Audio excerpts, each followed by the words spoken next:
오늘도 말씀과 기도로 이 자리에 오신 분들을 환영합니다. 오늘 함께 나눌 하나님 말씀은 욥기 33장 14절로부터 33절 말씀입니다. 환상과 질병을 통한 경고, 구원의 길로 이끄는 사랑. 지금부터 본문을 읽겠습니다. 하나님은 한 번 말씀하시고 다시 말씀하시되 사람은 관심이 없도다. 사람이 침상에서 졸며 깊이 잠들 때에나 꿈에나 밤의 환상을 볼 때에 그가 사람의 귀를 여시고 경고로서 두렵게 하시니 이는 사람에게 그의 행실을 버리게 하려 하심이며 사람의 교만을 막으려 하심이라. 그는 사람의 혼을 구덩이에 빠지지 않게 하시며 그 생명을 칼에 맞아 멸망하지 않게 하시느니라. 혹은 사람이 병상의 고통과 뼈가 늘쑤심의 징계를 받나니 그의 생명은 음식을 싫어하고 그의 마음은 별미를 싫어하며 그의 살은 파리하여 보이지 아니하고 보이지 않던 뼈가 드러나서 그의 마음은 구덩이에 그의 생명은 멸하는 자에게 가까워지느니라. 만일 일천 천사 가운데 하나가 그 사람의 중보자로 함께 있어서 그의 정당함을 보일진대 하나님이 그 사람을 불쌍히 여기사 그를 건져서 구덩이에 내려가지 않게 하라. 내가 대속물을 얻었다 하시리라. 그런즉 그의 살이 청년보다 부드러워지며 젊음을 회복하리라. 그는 하나님께 기도함으로 하나님이 은혜를 베푸사 그로 말미암아 기뻐 외치며 하나님의 얼굴을 보게 하시고 사람에게 그의 공의를 회복시키시느니라. 그가 사람 앞에서 노래하여 이르기를 내가 범죄하여 옳은 것을 그쳤으나 내게 무익하였구나. 하나님이 내 영혼을 건지사 구덩이에 내려가지 않게 하셨으니 내 생명이 빛을 보겠구나 하리라. 실로 하나님이 사람에게 이 모든 일을 제삼 행하심은 그들의 영혼을 구덩이에서 이끌어 생명의 빛을 그들에게 비추려 하심이니라. 욥이여 내 말을 귀담아 들으라. 잠잠하라. 내가 말하리라. 만일 할 말이 있거든 대답하라. 내가 기쁜 마음으로 그대를 의롭다 하리니 그대는 말하라. 만일 없으면 내 말을 들으라. 잠잠하라. 내가 지혜로 그대를 가르치리라. 본문 전체 이해와 본문 해석입니다. 엘리후는 고통의 책임을 하나님께 돌리는 욥의 태도에 대해 적극적으로 반대의 뜻을 나타냅니다. 오늘 본문에서 보이는 엘리후의 모습은 욥의 친구들이 보여주었던 모습이나 그 친구들이 주장했던 것과는 달리 고통이 죄에 대한 징계라는 주장에 동조하지 않습니다. 반면 엘리후는 고통이 하나님의 말씀이며 욥을 구원으로 이끄는 길이요 하나님의 은혜의 방편이라 그렇게 주장하지요. 본문 안을 살펴보겠습니다. 첫 번째 문단은 14절로부터 18절 말씀입니다. 말씀하시는 하나님. 엘리후는 하나님은 말씀하시는 분 그렇게 소개합니다. 하나님께서 자기 자신을 나타내시는데 좀 어려운 말로 하나님의 자기 계시라고 이야기하죠. 그런데 하나님의 자기 계시는 꿈을 꾸고 있는, 그러니까 잠을 자고 있는 사람들에게도 하나님은 자기 계시를 행하신다 그렇게 소개합니다.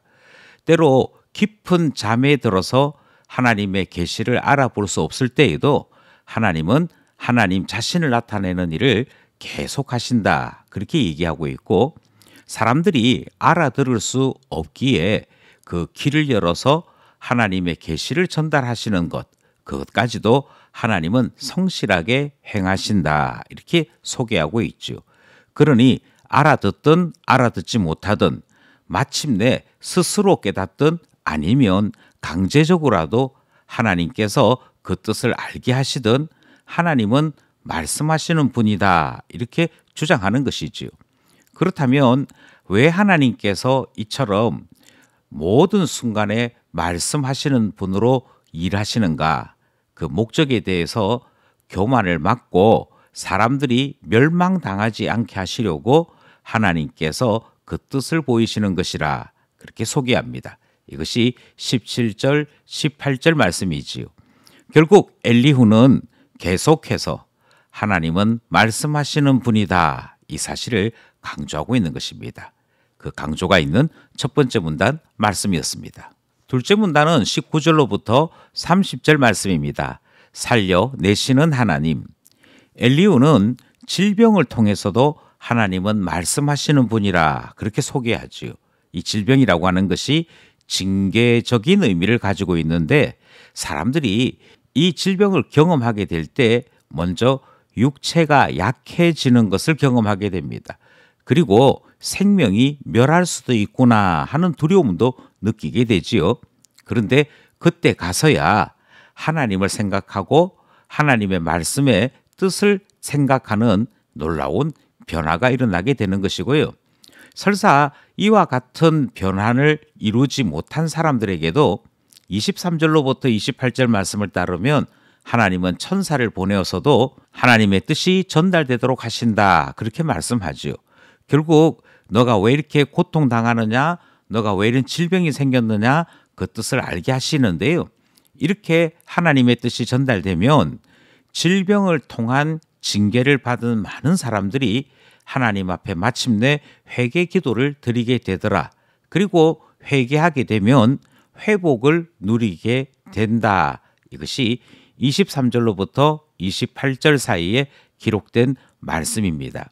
결국 엘리후가 주장하는 것은 욥이 지금 고통당하는 것, 특별히 그의 온몸에 피부병이 생기는 이와 같은 고난이 있는 이유는 질병 통하여 하나님이 말씀하시는 것인데 이 말씀이 곧 질병을 통해 회개해야 될 자기 자신을 깨닫게 하시는 것이며 좀 더 나아가서 구원이 어떻게 이루어지는지를 가르치시는 길이 되더라.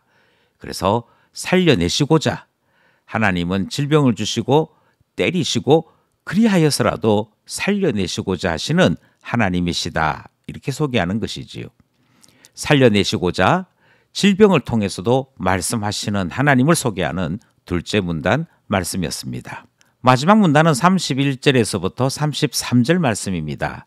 나의 말을 귀담아 들으라.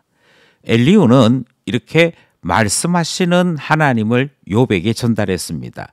이런 엘리후의 모습은 욥의 친구들의 이전 모습과는 좀 대비되는 면이 있지요. 먼저 욥의 주장을 들어보겠다 하는 이 뜻을 밝힙니다. 이것이 32절에 기록되어 있고 뿐만 아니라 욥이 빨리 회복되기를 원한다 하는 이 겸손한 마음도 밝히는 것을 살펴볼 수 있습니다.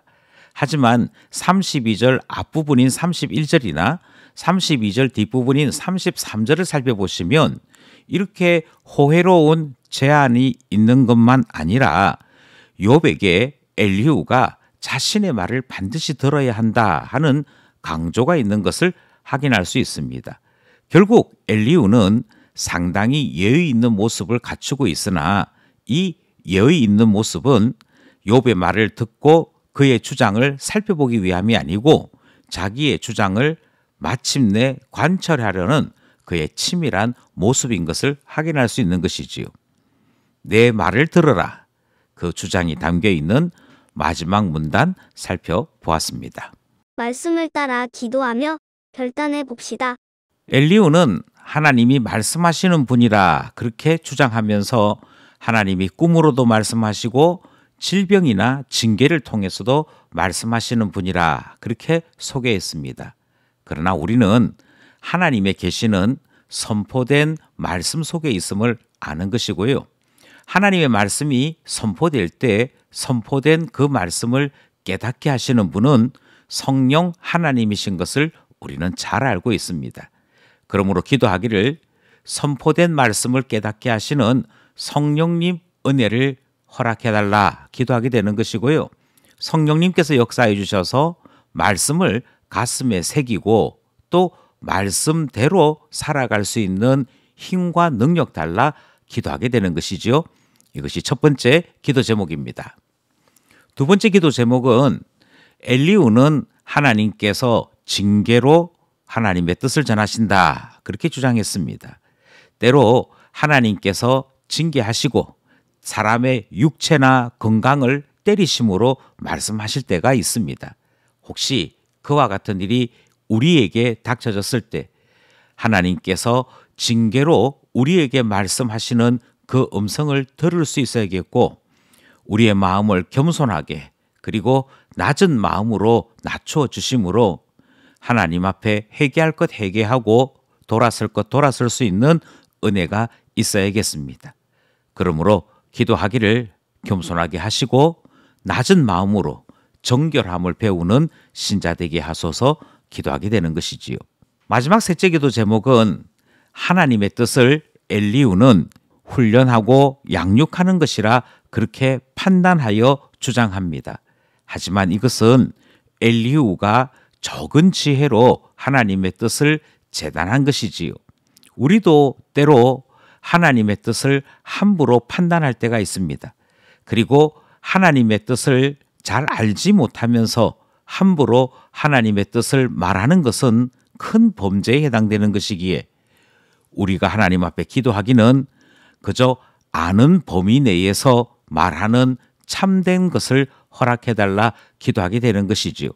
예수님께서 가르치신 대로 예 할 것은 예라고 대답할 수 있는, 그래서 우리가 적게 알고 있음을 나타내고 모든 것은 하나님만이 알고 계심을 드러낼 수 있는 참된 신자 되게 해달라, 우리의 말에 실수를 금하여 달라 기도하게 되는 것입니다.